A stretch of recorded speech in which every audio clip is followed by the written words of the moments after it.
Jananam sukadham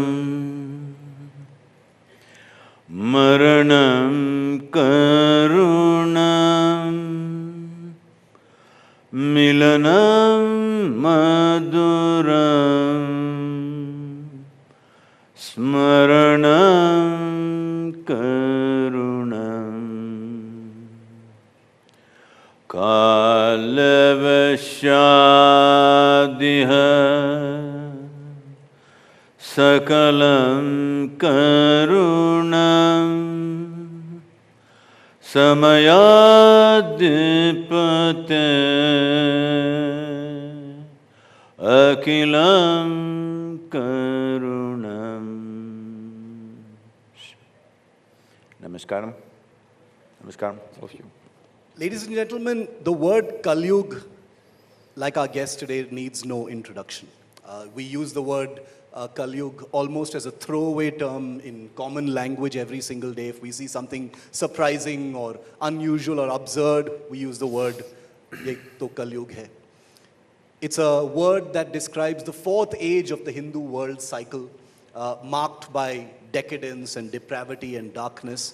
A word that is less popular but has seen a resurgence recently, thanks in no small part to the certain mandir that has come up in Ayodhya, is the word Ram Rajya, which is defined as an age of fulfillment and peace and all those other lovely things, the opposite really of Kalyug. So the question is, can there be a Ram Rajya, a word we're hearing so often now, with Kalyug?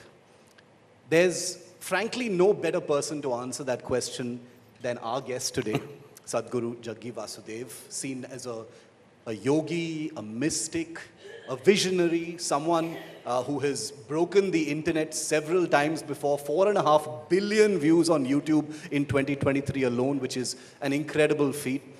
He is someone who is seen by his millions and millions of followers, a growing number, as a kind of nucleus of inner fulfillment, which is a commodity, as you all know, which is extremely rare in the Kalyug. And I'm going to explore that As deeper. long as you see it as a commodity, you shall not have it. So, amidst this merciless churn that we're all a part of now, we're about to dive into enlightenment that doesn't take itself too seriously, and in my view, that perhaps is really the key. So I'm going to start by first welcoming Sadhguru. Thank you, sir, for your time and for being here at the India Today Conclave. Always a pleasure to host you. Ram Rajya in Kalyug. Over to you. Namaskaram to all of you. Well, first of all, we are not in Kalyug. Let's understand that. This whole Kalyug thing is being repeated because at the end of Kurukshetra war, Krishna talked about Kalyug. But according to the precision of the planet, that every 72 years, planet covers 1 degree of the zodiac. If you go by that, it's a cycle of 25,920 years. And it is 8 parts of time, that is 2 Satyugs, 2 Treta through 2 Dwapara and 2 Kalyugs, and Kalyug comes together. So together it is 25,900 plus years, which is already over a long time ago. By 2083, you will complete Dwapar Yug and you're moving into Treta Yug. So very appropriate to talk about Ram Rajya because he's from that time. So this Kalyug business is like you read an old newspaper and you keep talking about the same thing forever. That was spoken in 3140 BCE. That is when the Kurukshetra ended. So Kalyug is long time over. Ram Rajya is a choice. Metaphorically, it means a striving for a just rule. I'm insisting on this, it's a striving. It doesn't mean everything was just. During Rama's time, everything was not just. There's a whole lot of problems out there. But there was a striving. Who can strive for such a thing? It's very significant that We don't refer to him… I know, of course, some people out of their love for him call him Lord, but generally he is referred to as Purushottama. Purushottama means a Uttama among the Purushas, a human being who has risen, a man who has risen. He has risen to a certain height within himself, because this is essentially a civilization where we are not waiting for some gods to descend from somewhere. We are always seeing how to devise ways where a human being can rise to his ultimate possibility or the highest possible place that he or she can be in. So in that context, we are referring to Rama. Because I'm South Indian, I call him Rama, all right? We got these issues. I'll be coming to South. We will come. So, we call him Maryada Purushottam because he has risen in some way. This has always been the way of this civilization. Never before we have talked about people coming down from heaven. We are always talking about individual human beings rising to their fullest possibility. So in that context, Ram Rajya means striving for a perfect nation or a just nation, which was striving right through his life. Did he achieve it or not is not the point. The point is somebody is striving, because human life is made like this. Only a dead person will have a perfect life. Living people can only strive. If the striving stops, that's a dead life. So we are talking about striving for a just society, not a perfectly just society. Such a thing never happens. Sadhguru, the Prime Minister talks about Ram Rajya. You were at the Pran Pratishtha of the I was not. Mandir in Ayodhya as well. I was not. No, you've spoken about it. My question to you is, are we moving towards Ram Rajya? Is the Prime Minister moving India towards a Ram Rajya? See, if you are looking at Ram Rajya, this is exactly what I said just now. If you're thinking of a perfect state, no. But are we striving? Yes, we are striving like never before. Definitely, I believe Prime Minister has the intention to strive to create that nation that all of us want. Will it happen tomorrow morning? That's a joke if you think so. It never happens like that. It's a striving. If all of us are striving, in that striving our lives are beautiful. Not because we got there, it's beautiful. Life is beautiful because we are striving for something that we hold as very high. What in our country right now, by the government, by the Prime Minister, or the things you see around you, Sadhguru, are indicators to you that this striving towards Ram Rajya is something that is happening? The reason I ask this question is because we live in a constantly churning, vitiated atmosphere where there are polarized opinions as far as No, that Kalyug is only in the and Ram Rajya newsrooms, is it's concerned. not so in the country. Only in the newsrooms it's vitiated. If you live in the country, in the rest of the country apart from Delhi, everywhere, everything is fine. So, don't believe that. I mean, you are supposed to make us believe that, you should not believe that. Yeah. So, so the thing is vitiated, where is it vitiated? See, one loose can shout something, well, it's repeated 125 times in a day on the news channel. None of us heard that nonsense. That whatever some mad nonsense repeated over and over again on the news channel is not heard by anybody else in the country, and nobody else is saying such things. So, country is not vitiated, it's a very wrong notion. Please walk around the villages of this nation, which is where we live and we work.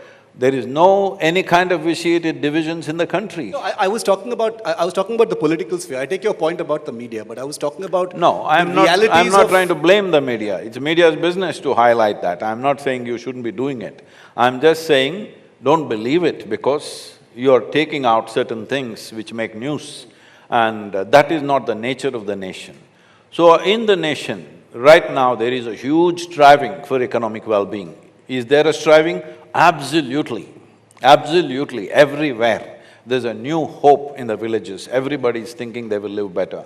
They're already living better, you can say. Maybe not exactly, but there is a hope because they are better connected, they are striving for more. And I think a whole lot of people, because we have schools in rural areas, we see children are eating better, it's visible. It's very visible. Whichever part of the world I go, the first thing I look at is the rural children.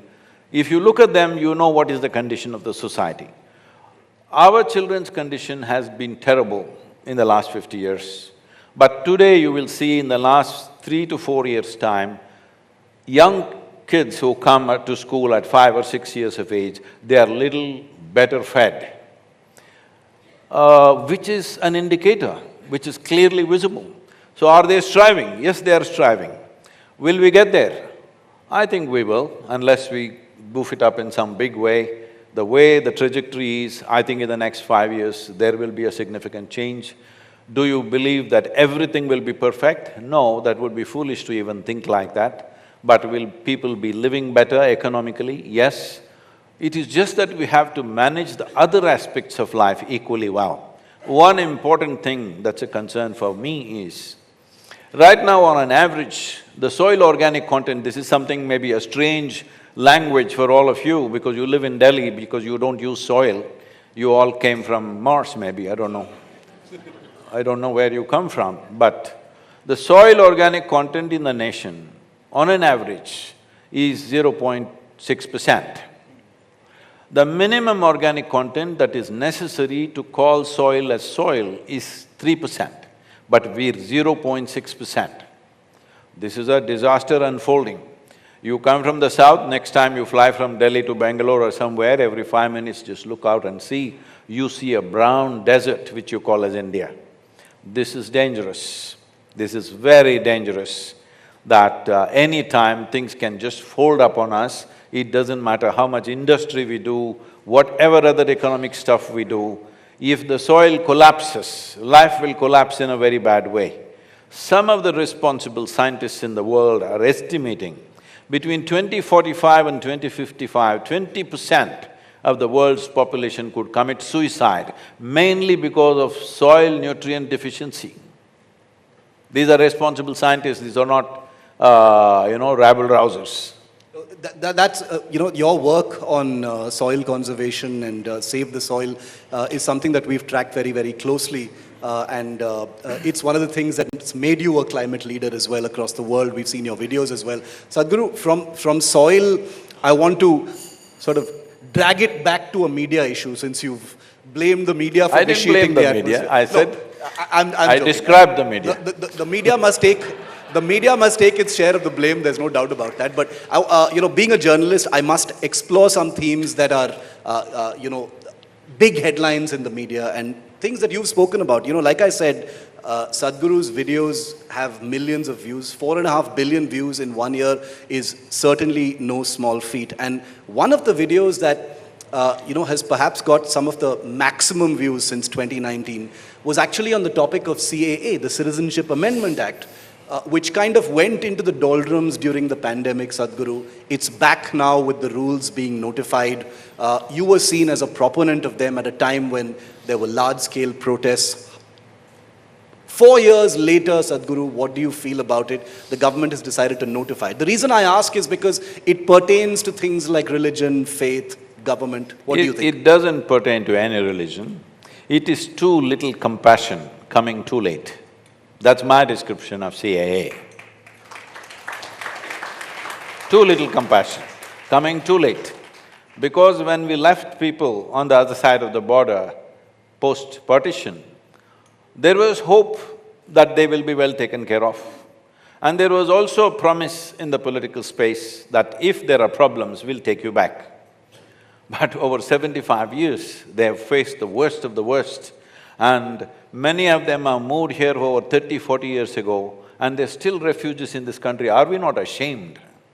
Are we not ashamed that people are here, an historical blunder where nations are divided and somebody fell on the wrong side of the line and they tried to correct it, and they came over 30, 35 years ago and still they don't have citizenship, they don't have any rights in our country. We should be ashamed of this.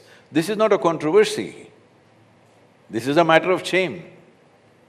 There have been comments about it being discriminatory. How? Certain politicians have, painted those who may come in a certain way. Those things are being said, sir. They're not being said by the media. They're being said, I know. But I'm asking you, when there are countries which are theocratic, theocracy means, by law, discrimination, all right?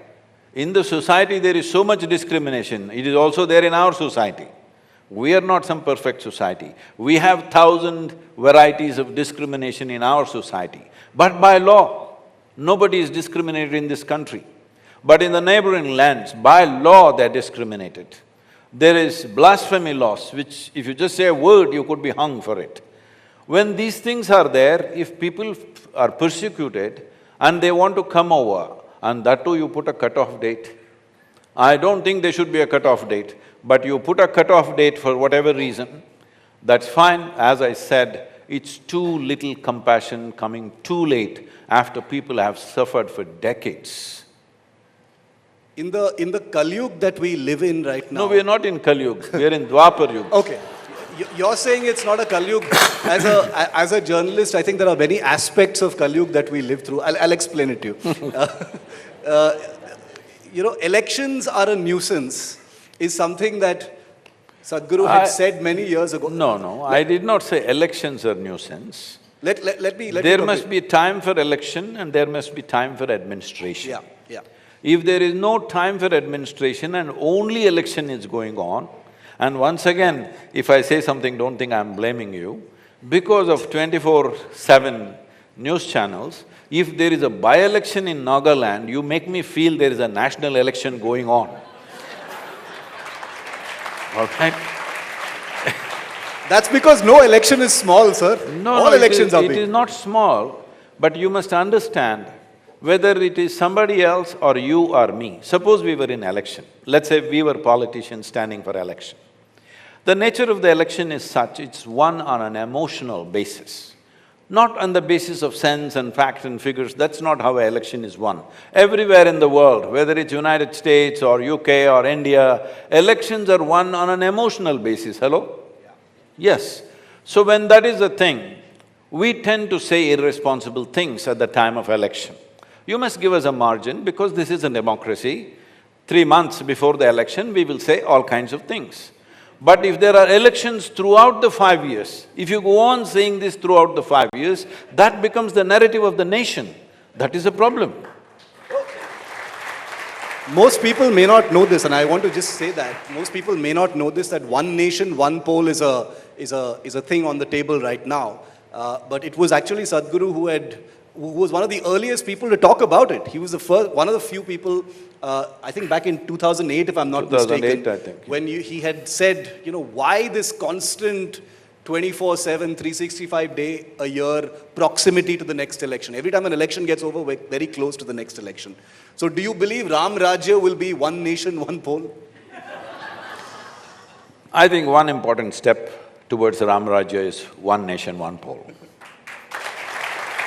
Because, see, right now the argument is, oh, because you are going to win this time, you are doing this. Because people are saying that to BJP because it looks like they are going to win. But this is the important thing, an election is never won till it is won. Anybody who assumes that will make a fool of themselves. No election or no war is ever won till it is won. So, why somebody is thinking you're going to win and you will be at an advantage? No, the problem is this, we have built political parties who need employment on a daily basis. This is not necessary in any democracy. During the election, political workers and supporters come together and campaign for election.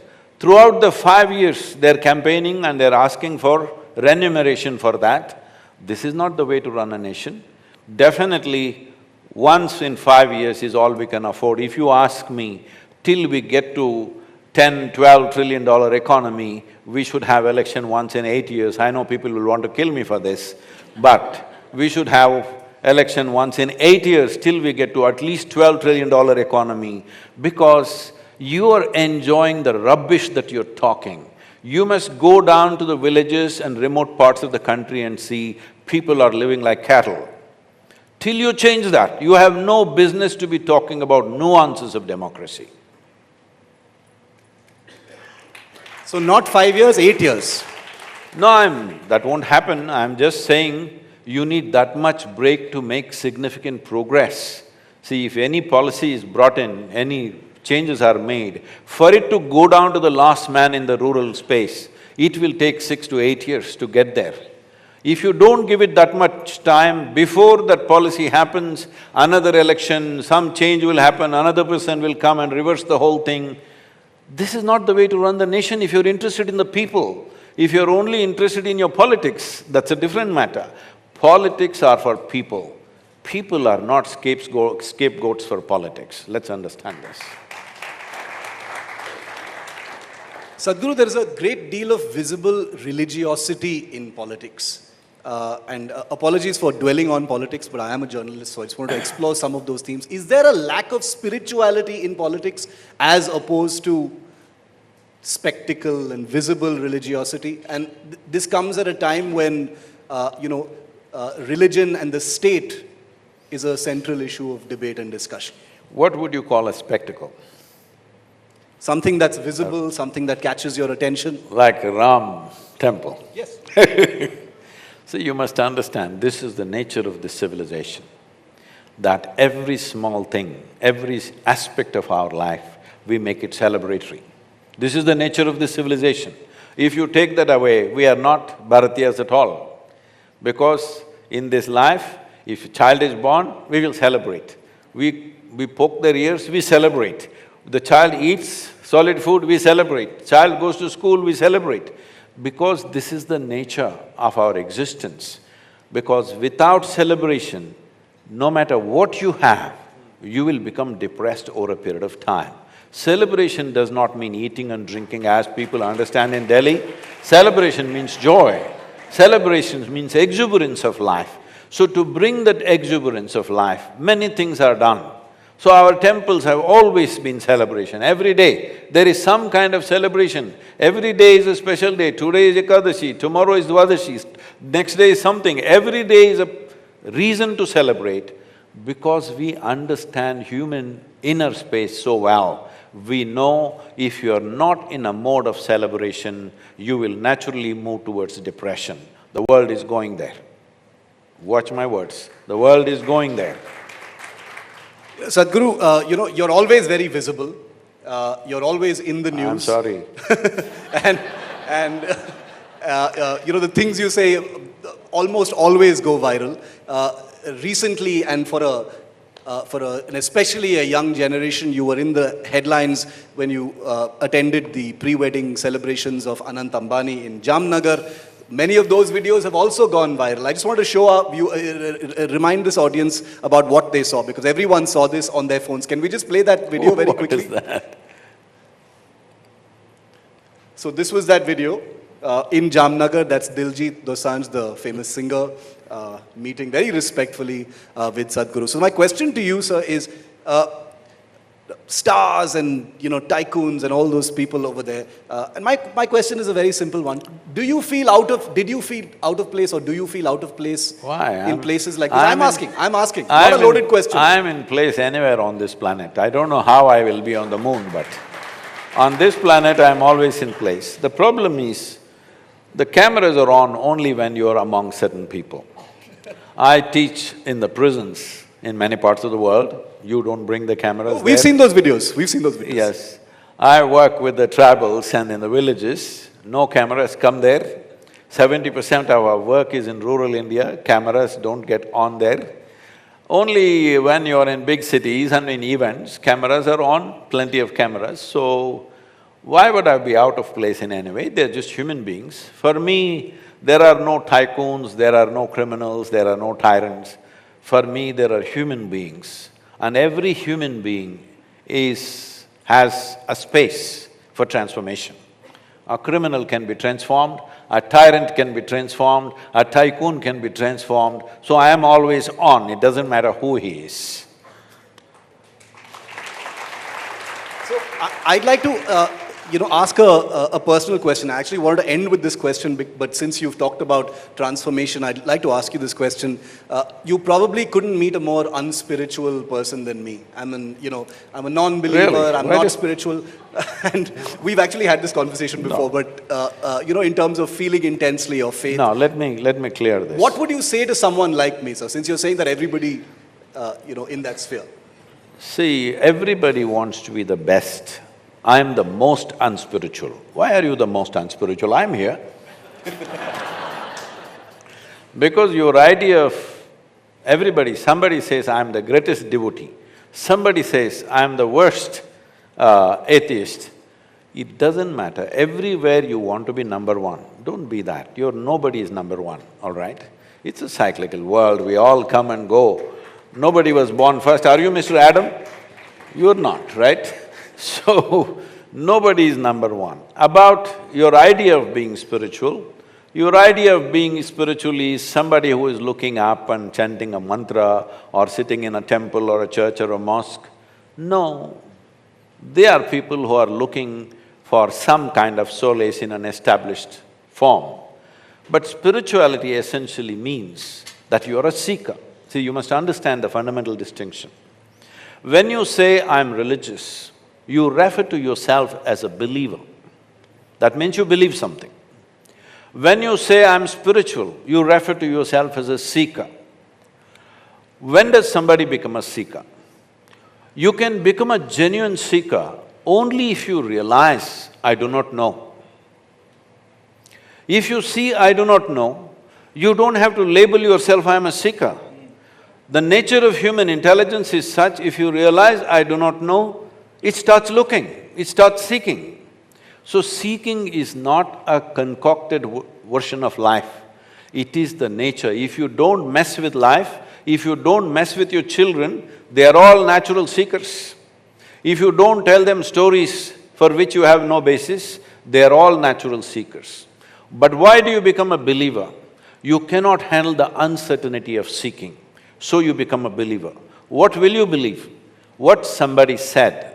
Someone means who? Somebody that you hold as high, or somewhere it is written in a book which you hold as sacred. So essentially you make an authority into truth in your life. It will give you solace, but it will not give you a solution. A seeker means he is not looking for solace, he is looking for solution, where truth is the only authority. Authority is not the truth. So, when you say, I'm the least spiritual person, no. If you have 1,000 questions or 1,000,000 questions, that means you're a seeker. So spirituality means it's a seeking, not a conclusion. What would you say, if someone came to you, Sadhguru, and said, I'm skeptical of spiritualists and yogis and mystics and things like that, what would you say if they were asking you to convince them to believe? I tell them even in I your am. word? Even I am very skeptical of all of them, including myself. So, you must understand there is a difference between doubt and suspicion. Doubt is very healthy. You doubt, because of that questions arise. Question cannot be wrong. See, questions cannot be wrong. Only the answer can be wrong, so you don't have any problem, that's all I'm saying as a journalist.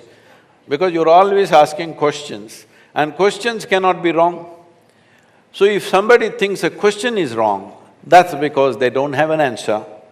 So the way we have handled questions in this world till now is, if somebody asks a question and you don't know the answer, kill the questioner. That is handled, well handled. In that generation, nobody ever dares to ask that question once again. You kill one man here in this hall for asking a certain question, you think anybody else will ask that question again? It's settled. So we've been dealing with things like this, that time is over. This is the age of spiritual process, because questions will come, everybody will ask questions. You cannot stop them from asking questions. At a time like this civilization that you call as Bharat becomes most significant in the world, because this is a place, even when so-called divine entities came, We only asked them questions. They could not give us any commandments. Shiva came, if he opened his mouth, his wife, she asked him 1,000 questions, she freaks him with questions. Arjuna, Krishna tries to open his mouth after 36 years of association to the person who is close to him. He tries to open his mouth, that too in an extreme situation like a battle. That guy asked hundreds of questions. You know, we were trekking in Tibet and there were nearly about 30 plus nationalities with me. And one Indian person from America started asking a question. Indians have 10,000 years of question-asking practice. So he's asking question inside a question inside a question. The question went on for about 8 minutes. And all the other people, their eyeballs were rolling because they're not able to figure out what is the question. Then I said, you stop it, you know, this is an Indian question, you guys won't understand this. Because Indians have been practicing asking questions like this endlessly. You go into any Indian scripture, question inside a question, trick questions and trick questions. Then one Chinese lady raises her hand and says, Sadhguru, I worked in the United Nations for 27 years. Even there, only Indians asked questions. This is a fact because this is a culture where we encourage questioning because this is a land of seeking. This is not a land of believing. We don't have any belief system. We seek. Mukti is the goal. No, this is true. Indians do ask a lot of questions everywhere. Sadhguru, since you do believe in very simple questions, if someone were to ask you, what should I do in my good times? What should I do in my bad times? What would you say to them? If you think there is a good time and a bad time, you got it all wrong. You're alive, it's a good time. When you're dead, it's a bad time for you. You're alive and you think it's a bad time, you're missing the whole point. Because you must understand… How old are you, Shiv, can I ask? Yes, I'm 43. 43. 44 years ago, where were you? 45 years ago, where were you? You did not exist. Yes? Yeah. Terrible time. I'll bless you with another 110 years, that means 60 years later, you will be again dead, all right? You won't exist. Your existence is just a brief time here. In this, you're dividing what is good time and bad time. All of us will be dead for a very, very long time and we are alive for a very brief time. In this, don't create good time and bad time. Living time is the best time. No, a visual of Sadhguru comes to mind every time he talks about good times, and I'm going to play that out once again while I ask my next question. These are, very popular videos of you, Sadhguru. You come prepared. No preparation. We are journalists, so we don't prepare. And so these are images of Sadhguru, dancing, and the jumping during those celebrations. And people love this, this is… There's a lovely theme of abandon and just letting yourself go in these images. So I wanted to ask you, Sadhguru, about feeling intensely. We live in a time when, our emotions are constantly under demand, feel intensely this way or the other way. Is that the way to live, to feel intensely? Or does one need to embrace a more kind of medium path? So once again, you must make up your mind, you want to be alive or dead. Okay? Have you been to any funeral? Yes. Not yours, I'm saying somebody else's. You've been. That man will be in that perfect posture, like this he is. Till yesterday he was hopping around for so many things. You go and tell him you won the election, he won't respond. He's not interested. You tell him you won a lottery, 100 crores, he won't respond. He's not interested. You tell him whatever, he won't respond. What happened to him? Only thing that he lost his life. But suddenly he's not interested in anything. You must understand, that's the only damn thing you have, life. Everything else is your imagination in your head. So good time, bad time, richness, wealth, money, this, that, if I just take out your memory, I don't have to steal your account. If I take out your memory, you lost all your money, right? Hello? I'm asking you. I don't have to come and steal your wealth. If I just take out your memory, your wealth is gone, your wife is gone, your husband is gone, your child is gone, yes or no? So the only thing you genuinely have is life. But that is one thing most people do not experience because they are misunderstanding their psychological process as existential. Your thought and emotion is a psychological drama that you are creating and you believe it is true. See, it is like you build a castle in the air and after some time you start believing it's true. Then we say you're neurotic. After some time, you start living in that castle, then we say you're psychotic. Then the third person comes and collects rent for that castle, we call him a psychiatrist.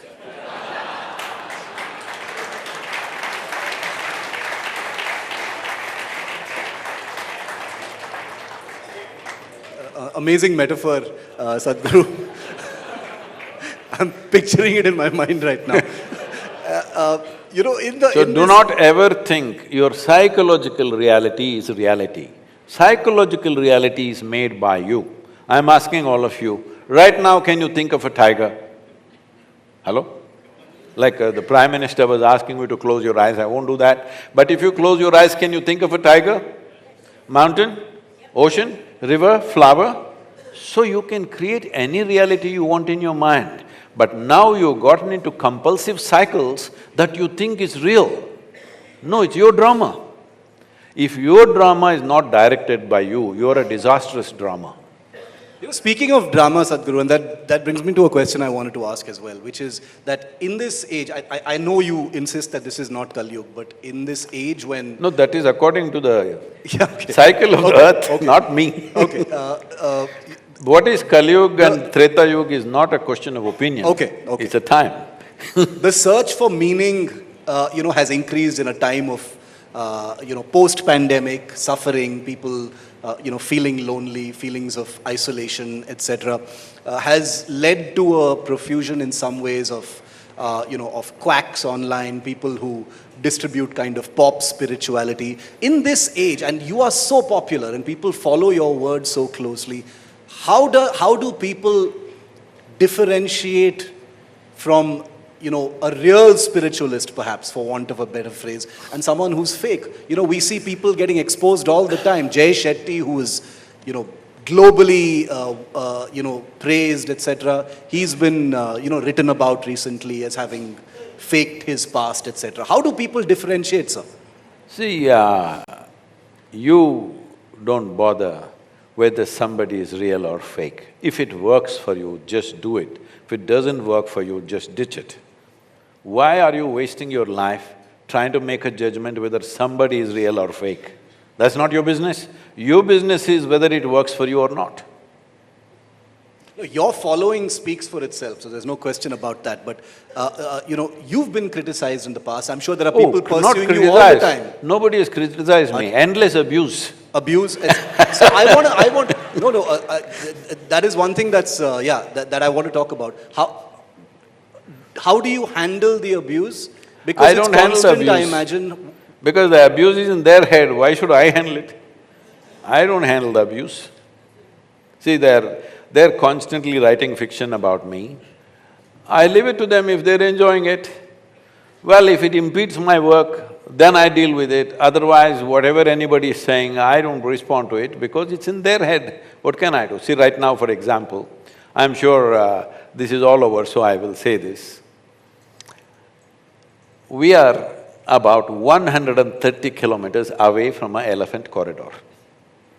But there is a whole bunch of people who keep on saying we're on the elephant corridor. 130 kilometers as per all records, Government of India, Government of Tamil Nadu, the World Wildlife Fund, everything says this. But some people will keep on saying, because on the social media, there is no perjury law. If you tell a lie, you don't go to prison in this country. By telling a lie, you can win an election. You can become a chief minister or some other minister by telling lies. So there is no perjury, if you get into any defamation laws, it is you who suffers, not them, because you get trapped in the court and its processes. Unless it is done like that, that, if somebody publicly tells a lie, quickly it can be proved. If it is proved a lie, they must pay for it. There is no such law. It's very difficult to do it because when 500 million people lie, how do you create prisons for them? There is no possibility. So, it's all right. After some time, people learn to filter what is a lie, what is the truth. People understand. 5–10% of the people will believe the nonsense. It's okay. What to do? Do you separate, Sadhguru, the abuse from criticism? There has never been any criticism. Seriously? See, there's never been any criticism, only abuse. Because I'll tell you, apart from Save the Soil… See, criticism means you must take something that I've done and you must point out what is the wrong thing I did there. If you simply spew venom, that's abuse. There are many amazing things that Sadhguru and his foundation are doing. I heard from your team that there's a Miracle of Mind program that's going to be rolling out later this year. That is to do with mental health. The reason I wanted to explore the theme of abuse is, if someone came and said something constructive to you, Sadhguru, they said, who is Sadhguru Jaggi Vasudev to talk about Ram Rajya? How would you engage with that? See, I'm made like this. I listen not only to people of position, anybody, a man, woman, child, a dog, donkey, tree, I'm always listening. I am who I am, not because of anything, because I listen. I listen not just to the words, I listen to all the things that are not spoken. That's why I am who I am. I'm not spending my time reading. I'm not spending my time getting PhD somewhere. I'm just listening to everything, to every life. It's because of that I am who I am. So, criticism, I don't see any issue with that. I don't see words as criticism. Somebody is pointing out a certain fact. If it needs to be corrected, it's corrected without even a thought about it. I don't even see it as a criticism. First of all, I don't see what is praise, what is criticism, I just listen to where they're coming from and that's about it for me. Because my life is not enhanced because somebody praises me. My life doesn't diminish because somebody abuses me. I'm not made like that. If I close my eyes, my life is done. Well, we've certainly listened to every word you've said today, Sadhguru, and you've given us a great deal to think about, so thank you very much. Thank you. Ladies and gentlemen, Sadhguru Jaggi Vasudev.